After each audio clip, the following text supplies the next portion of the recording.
Ici Audrey Desjardins et Catherine Sweeney. Bienvenue aux Capsules Santé, présentées en balado-diffusion. Bonjour, en ce 15 septembre 2015, nous allons aborder le sujet des exacerbations chez les patients atteints de maladies pulmonaires obstructives chroniques.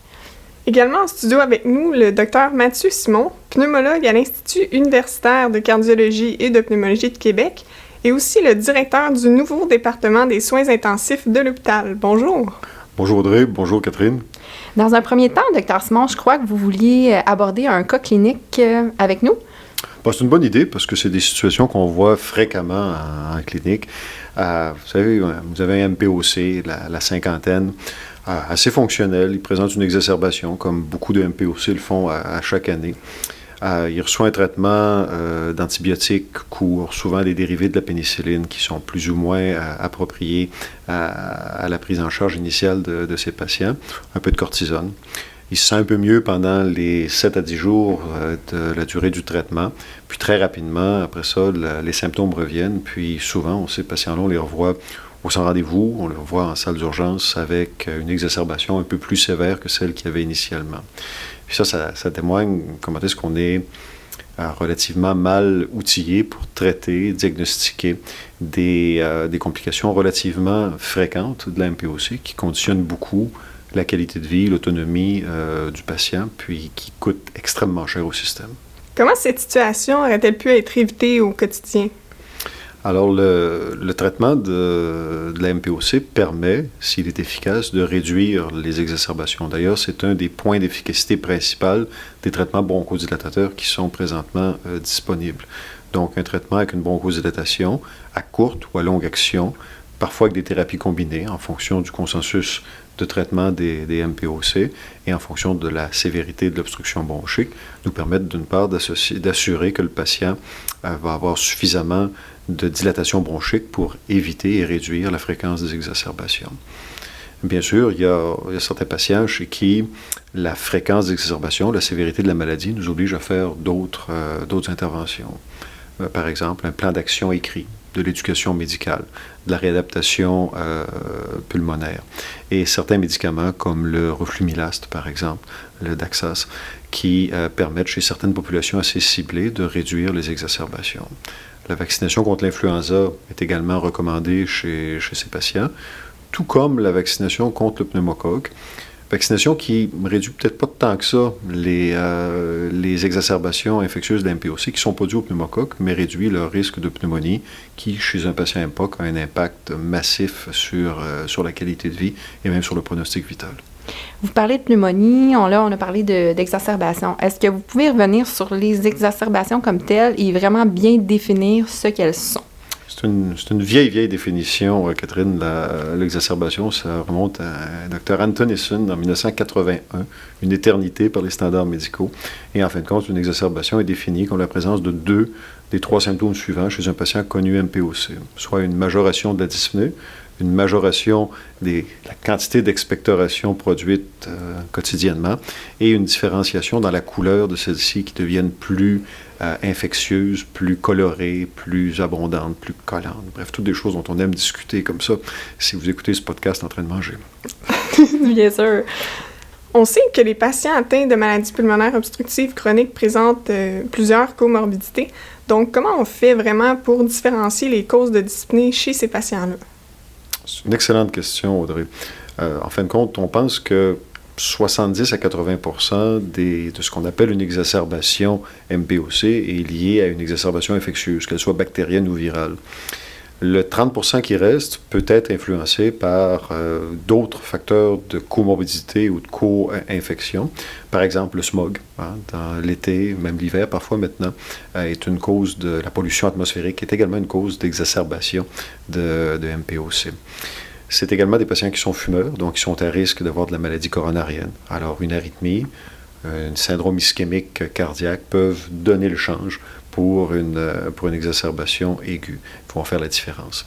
Ce sont des patients, plus tard dans leur maladie, qui sont souvent immobilisés. Donc, les thrombophlébites et les embolies pulmonaires peuvent également mimer une exacerbation infectieuse, tout comme un pneumothorax sur une rupture d'une bulle d'emphysème ou encore une fracture de côte sur l'ostéoporose médiée par la prise de stéroïdes régulière, le tabagisme ancien, l'immobilisation, l'âge avançant. Alors, toutes ces causes doivent être considérées dans le diagnostic différentiel de l'exacerbation. Puis, bien sûr, on n'est pas obligé de les exclure formellement chez chaque patient, ça serait impossible, mais il faut quand même le garder en tête, puis surtout se dire que si le patient ne répond pas correctement au traitement de première intention, se dire, est-ce que je suis sûr que je traite la bonne maladie? Est-ce que l'aggravation des symptômes respiratoires lors d'une exacerbation aiguë est un signe de la progression de la MPOC? Bonne question, puis on ne le sait pas. On sait que les patients qui font plus d'exacerbations vont plus rapidement amenuiser leur VMS et avoir des scores de qualité de vie qui sont moins bons. On n'a pas réussi à faire le lien entre la fréquence des exacerbations et la causalité de la baisse de la fonction respiratoire. Puis manifestement, un patient qui a plus d'obstruction est plus à risque de développer une exacerbation. Alors c'est un cercle vicieux, c'est la question de l'œuf ou la poule, mais très certainement, les thérapies modernes ont comme cible principale la réduction des exacerbations en offrant une bronchodilatation maximale.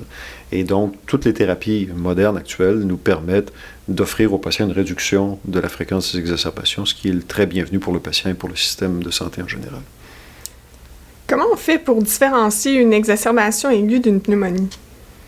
C'est très difficile. Cliniquement, en fait, il faut faire preuve de beaucoup de suspicion clinique. Manifestement, les patients qui présentent une exacerbation par rapport à une pneumonie ont généralement moins de température, moins d'atteinte de l'état général.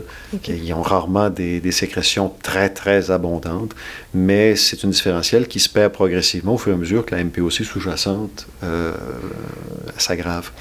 En fait, si on a des raisons de penser que le patient pourrait présenter une pneumonie, considérant la modulation que ça a pour le traitement et pour le pronostic, on ne peut pas se passer de la radiographie pulmonaire, qui est le seul test qui permet de vraiment distinguer entre les deux. Pouvez-vous nous résumer un peu quel est le traitement en général approprié pour une exacerbation aiguë de MPOC? Le traitement est prouvé, puis il l'est encore depuis une très, très grande période de temps, depuis 1981. C'est une combinaison de corticostéroïdes oraux et d'un antibiotique.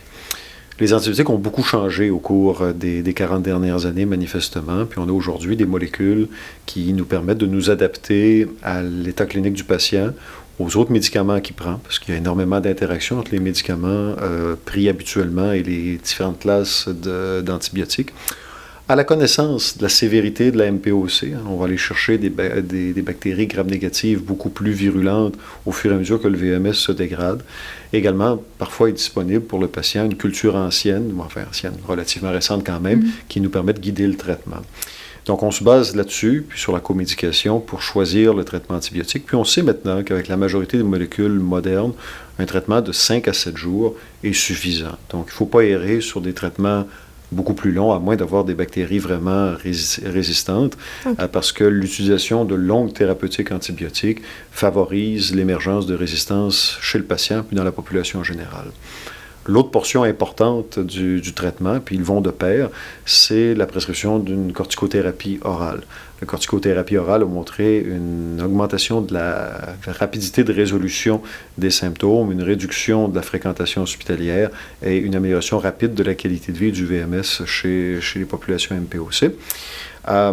Il y a beaucoup de débats quant à la thérapie optimale. Les doses de stéroïdes changent beaucoup, mais comme pour les antibiotiques, on a tendance maintenant à minimiser la durée de traitement, si bien que 30 mg de prednisone, pas une dose facile, mais 30 mg, c'est ce qui est recommandé, pour une période de 7 à 10 jours, apparaît maintenant dans la norme de pratique. Je crois qu'on va faire un autre épisode, non, Audrey, de podcast avec Emmanuelle Huot, la pharmacienne. Oui, exactement. On va parler de la corticothérapie en général. Ça va être très intéressant. Oui, je vais l'écouter. Ouais. Oui. Non, vous êtes invité. Ah bon, ben j'y serai. C'est parfait. Bon. Écoutez, Dr Simon, comment on ferait pour prévenir une exacerbation de MPOC? Alors, le traitement optimal de la MPOC est par lui-même probablement la meilleure façon de prévenir l'exacerbation. Comme on l'abordait tout à l'heure, tous les traitements modernes bronchodilatateurs, qu'on parle des bêta-2, des anticholinergiques à courte ou à longue durée d'action, ont une place dans la prévention de l'exacerbation et se prescrivent en fonction des stades de la maladie tels que définis par les guides de pratique. Les corticostéroïdes inhalés, ajoutés à cette thérapeutique, ont un bénéfice qui est probablement marginal dans la population la plus sévèrement atteinte et qui présente, malgré une bronchodilatation maximale puis une prise en charge appropriée par ailleurs, 1 à 2 exacerbations par année. Mais le stéroïde en lui-même n'a aucune utilité dans le traitement de la MPOC s'il n'est pas associé à un traitement bronchodilatateur maximal. Les autres interventions, c'est des interventions hygiéniques, la vaccination, antigrippale. Le pneumocoque, on l'a dit tout à l'heure, ça améliore globalement la qualité de vie du patient, mais ça ne joue pas beaucoup sur les exacerbations qui sont dues à des germes non pneumococciques. L'arrêt tabagique, curieusement, n'a jamais démontré d'impact sur la réduction des exacerbations par lui-même, mais en prévenant la détérioration de la fonction pulmonaire, on peut espérer améliorer la fréquence des exacerbations, même si ça ne se vérifie pas dans la recherche.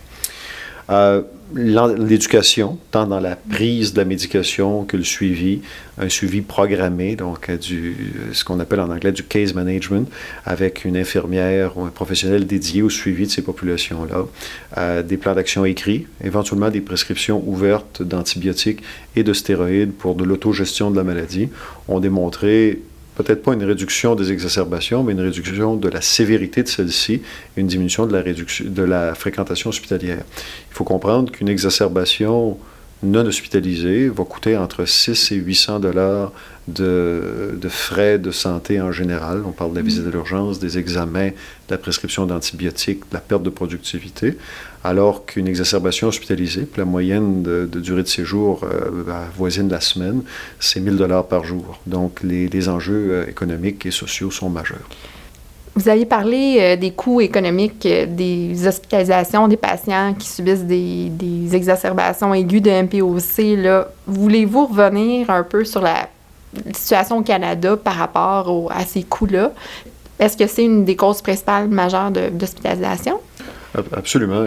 Écoutez, on pense que dans une urgence ou une clinique sans rendez-vous, où on ne reçoit que de la clientèle adulte, on exclut la clientèle pédiatrique qui est une toute autre clientèle, ça représente 25 à 30 % de l'activité d'une salle d'urgence ou d'une clinique sans rendez-vous, avec tout ce que ça suppose en heures supplémentaires et en travail hors heures régulières, tant pour le patient que pour le personnel que pour le système. En hospitalisation, l'exacerbation aiguë de bronchite et de MPOC en général est la cause principale de séjour hospitalier au Canada pour les causes non chirurgicales, bien évidemment. Alors, il y a un prix à payer qui est associé à la MPOC qui est énorme. Puis à côté de ce prix sociétaire, il y a un prix humain qui est immense parce que c'est souvent une exacerbation de MPOC, le début de la perte d'autonomie de populations vieillissantes qui se trouvent fragilisées par la fréquentation médicale, hospitalière, récurrente, la contamination par des bactéries nosocomiales, et c'est souvent le début d'une spirale qui est infernale pour le patient.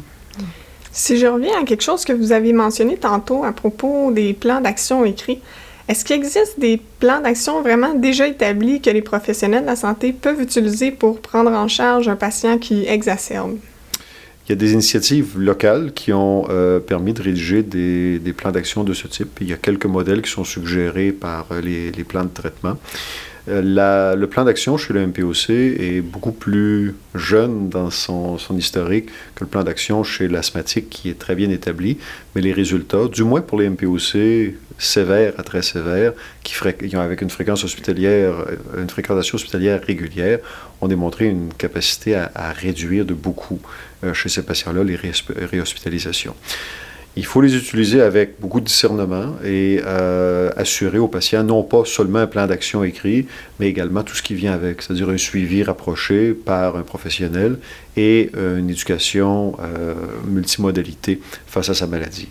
Mais oui, chez le patient motivé, qui comprend bien les enjeux de sa maladie et qui n'est pas trop rapide à réagir à une banale augmentation de ses sécrétions ou de sa dyspnée pour une période brève. C'est une excellente approche sociétaire. D'accord. En conclusion, Dr. Simon, quel est votre meilleur conseil pour les professionnels qui nous écoutent? Écoutez, la MPOC a un poids sociétaire et humain qui est immense. L'exacerbation grève beaucoup ce poids. Une reconnaissance précoce de la maladie, un traitement préventif et une éducation préventive sont nettement les meilleures façons d'aborder le problème de la MPOC, alors que la prévention secondaire ou le traitement des exacerbations établies est souvent décevant parce que c'est un peu, jusqu'à un certain point, un échec du système. Écoutez, merci beaucoup pour votre écoute et on se retrouve bientôt pour une prochaine capsule. Merci. Merci.